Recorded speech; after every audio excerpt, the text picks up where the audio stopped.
Well, I'm gonna sit down with my good cup of tea. It's an herbal tea today because I need to calm down a little bit. And I thought it might be a good chance to talk about a third book that I found really helpful in gardening. So this is my third version of a good garden read and a good Cuppa. And the first two I just talked about a couple of books that I found really helpful, and this one I found really helpful too, for some different reasons. And it has a lot of appeal to me because it's a little bit contrarian, and that reminds me a lot of my dad. Those of you who knew my dad, you know what I'm talking about. So the book is by a woman who lived and died back in the, I guess, probably 1990s, but she was a really epic garden writer. She wrote in organic gardening magazines, and she wrote columns for her local newspaper. I believe she lived in New York. But this one is one of her later books, and it's called Gardening Without the Work. And it's for the aging, the busy, and the indolent. So isn't that just a great title? She talked about her methods as lazy gardening. And she said, I never pick up a hoe, I don't weed, I don't have I don't do any tilling, no work like that. So she called herself a lazy gardener. But in fact, her methods were really quite pioneering, and she was pioneering in deep mulching using hay and other organic matters to create her garden. Wow, it's April, and I'm sitting in my kitchen in Baltimore, and I'm just looking out the window, and these huge hornets, I think they are buzzing about out there. I haven't seen them here. I've seen them in my place in Virginia. That's a little distracting. So first, I'll just give you a little bit of a detail about who Ruth Stout was, where she lived, and she was writing really most prolifically in the 1970s and 80s.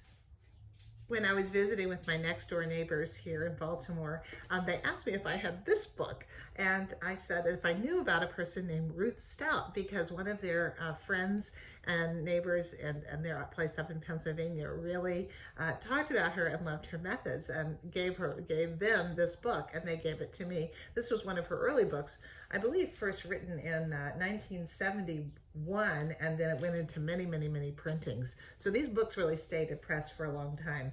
This one was the Ruth Stout No Work Garden Book, Secrets of the Famous Year-Round Mulch Method. And that really is Ruth Stout's methods. If you watch my video on planting potatoes, kind of Ruth Stout method, you'll get a sense of what that is. Basically, Ruth Stout's idea was plants are going to grow in soil that's rich. And what you can do is actually create very rich soil by doing nothing more than covering your ground, grass and all, with a deep layer of organic matter, particularly rotting vegetables. She said you can throw anything from your kitchen out there, you can throw anything. She started because she noticed that in her where she had hay that had just been sitting in bales, when she picked it up, it was falling apart and was really mulching, and it was full of earthworms and things like that. And so she had some seeds, she planted some things in there, and they grew. And so she then developed this technique and perfected it over her years of gardening. Ruth Stout's basic method was to cover the earth with about 8 inches of hay. And she emphasizes the need to use hay rather than straw. And I believe in that. I've talked about using both hay and straw as a mulch in my gardens.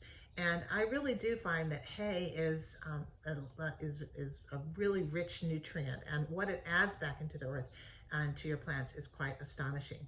So she starts with about an 8-inch layer of hay, kind of piled up, and over time it's going to condense down. And she would say, you keep planting and piling on the hay throughout the season and keep it deeply mulched, and plants will grow. And so she's completely organic method. She uses no pesticides and no sprays. So this book is really about her lived experience. She doesn't try to get all scientific. She doesn't try to prove or disprove anything, or the virtue of one method, or do systematic trials of one versus the other. It's really about her experience as a gardener over many seasons. She doesn't offer any of the science behind it. She doesn't try to be precise in terms of measurements and things like that. She just talks about what has worked for her, and her philosophy kind of is, if it works, it works. So use it. It's a great philosophy. This particular version of the book is an updated version. It's Ruth's writing for sure, and that has not been edited. What's been edited is some more up-to-date introduction. And one of the things I really love that the editor, Stephen Seiler, did, he's added at the bottom of every single page a little, just a little tidbit. And it might be something like plants really respond to vibrations and voice. And things like that, or it might be, let's see, this one is, let me see if I can find it. The fastest growing woody plant in the world today is bamboo, and it can grow 35 inches in a single day. I think anybody with bamboo understands that totally. These little tidbits really are a lot in the style of what Ruth Stout uses when she's writing. I love the way that she writes. It is like you're sitting down in her kitchen or you're walking through her garden and she's just talking to you. And she talks about how when she gives, she gets letters, or when people would come by the garden, or when she's giving talks, people would be naysayers. And she's always talking about, well, the naysayers, they this, and the naysayers, they that, and how she deals with all of that.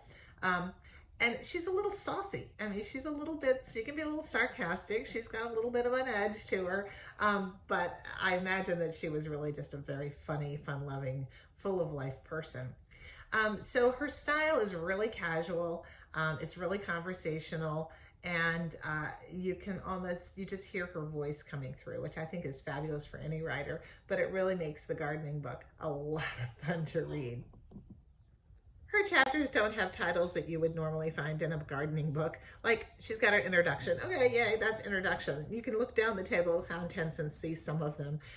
God invented mulching is her first chapter. To all those pesky so-and-sos, which is a chapter I really found helpful on how she has experienced pests. Flowers and mulch. Conversation is not enough. 1,500 eager beavers. So, you know, what are these chapters about? You gotta have to get into them and read them to find out, because it's not always so obvious. Is there an index that works? No, there is no index. So that may be a frustration to some people who are looking for quick, easy fixes. Throughout the book, there's some real fun pictures of her, particularly as she was, and when she was younger and when she was older, doing her method. Okay, let's talk about the chapter on pests. She basically says, I don't have a problem with pests because they don't come to my garden. Although she does have problems with pests. So she will say, where I don't have a problem and I haven't experienced it, I'm not going to give any advice, and I'm not going to tell you this is the only way to deal with that problem. Except she does not use any sort of pesticides at all, organic or inorganic.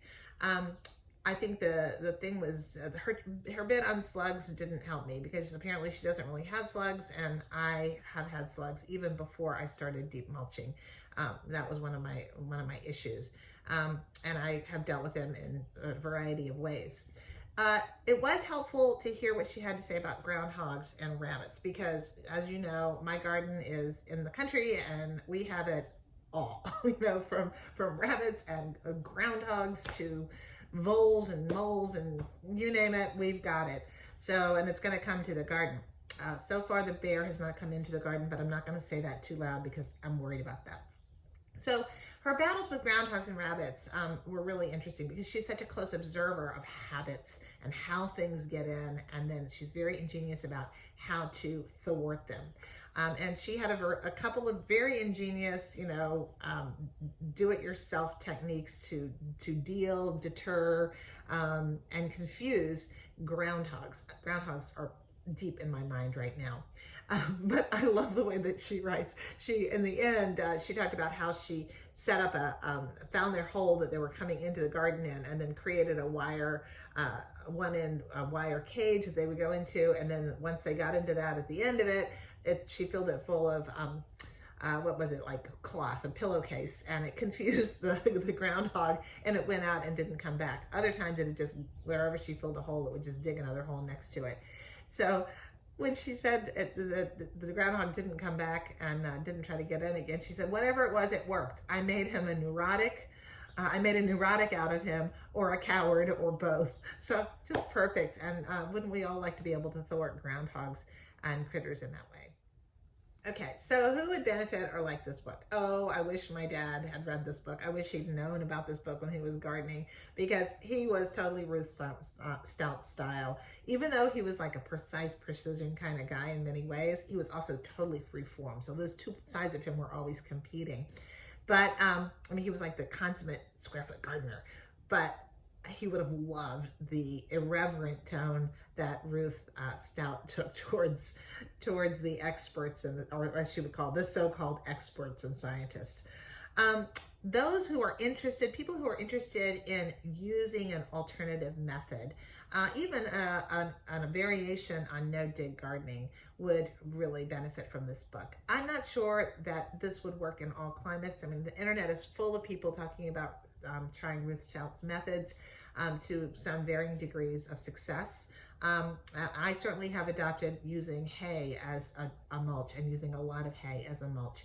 I haven't adopted as much the just straight hay on the ground, although I'm testing that this year with my potatoes. So anybody who's interested in a no-dig method, as long as they have availability of good mulching materials, particularly a good source of hay that they're sure, 100% sure has not been sprayed with any kind of pesticides or weed controls, such as Grazon or Roundup or anything like that.